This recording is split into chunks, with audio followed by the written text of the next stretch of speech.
necessary for this, Mr. Mercer, to ask our acting Secretary of Education for the state, maybe to send out a letter to the school systems, urging that the role of Fort Monroe be included in the curriculum?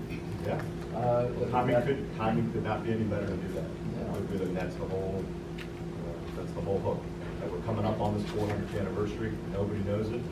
Let's get it in the curriculum.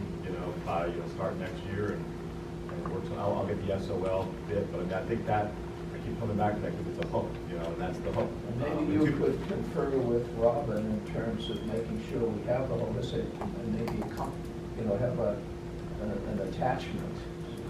Probably do email now, but have an attachment that we are sure is inclusive of the history. But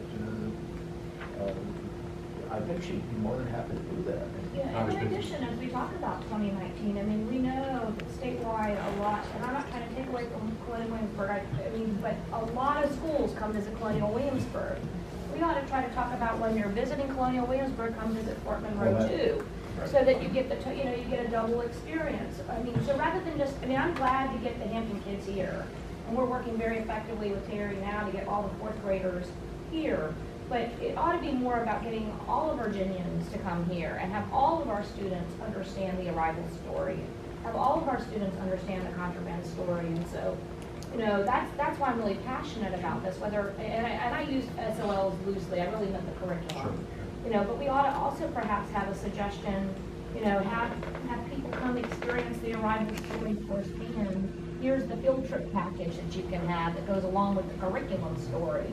So that we start to get people thinking about this as a must-do, just as they view Richmond, Colonial Williamsburg, and DC as a must-do. Well, and that connecting those communities, get it on the tourism site, making a push for 2019. That you normally take your trip to Colonial Williamsburg or to the National Zoo in 19, but really put a hard push on getting kids here. And I think that helps the foundation sell this place and get people in. So we revamped the curriculum to include the arrival story, to someone who cares about that. I think they will put some money up to fix some of these buildings. Not all of them, I get it, but I think you could get some folks in deep pockets if they see that that's our theme here.